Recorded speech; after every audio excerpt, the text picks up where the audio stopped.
Weekend nero segnato da incidenti, in 2 casi risultati fatali. A perdere la vita Salvatore Lombardo, 23 anni di Raffadali, in un incidente stradale, e Michele Sanfilippo, 40 anni di Palma di Montechiaro, tradito dalla sua passione per il parapendio.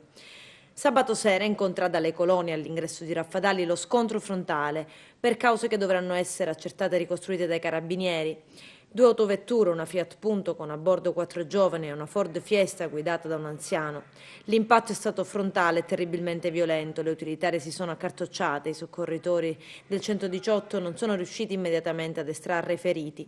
Sono intervenuti i vigili del fuoco per liberare dalle lamiere contorte tutti i ragazzi rimasti coinvolti e l'anziano. Il bilancio è tragico per il 23enne Salvatore Lombardo, che non è sopravvissuto al trauma cranico.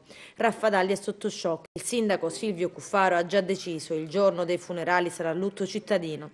Non può essere altrimenti, ha detto, visto che è stata spezzata una giovane vita e dunque chiederemo ai commercianti di abbassare le saracinesche. Intanto gli altri 4 feriti, fra cui l'anziano di 85 anni, restano tutti in prognosi riservata sulla vita. Nessuno di loro sembrerebbe essere in pericolo, ma i medici dell'ospedale San Giovanni di Dio sono cauti.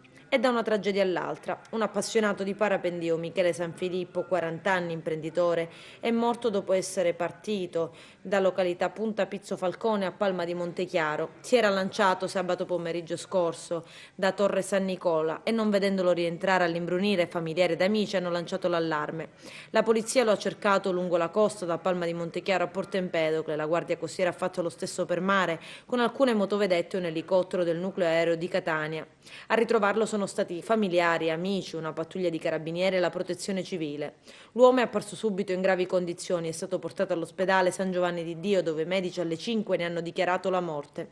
Michele Sanfilippo era sposato e padre di 2 bambini piccoli. I carabinieri hanno ricostruito l'incidente, il fascicolo d'inchiesta, subito aperto, viene coordinato dal sostituto procuratore Silvia Baldi. Nella zona soffiava un forte vento di maestrale. Sembra verosimile, secondo i carabinieri, che una folata improvvisa possa avere fatto perdere alla vittima il controllo del paracadute del parapendio. Il sindaco di Palma di Montechiaro, Stefano Castellino, sta valutando la possibilità del lutto cittadino per il giorno delle esequie. Michele era molto conosciuto, ricorda il primo cittadino di Palma di Montechiaro. Prima faceva il DJ, è stato sempre amante di questo sport, era un ragazzo disponibile e bravo.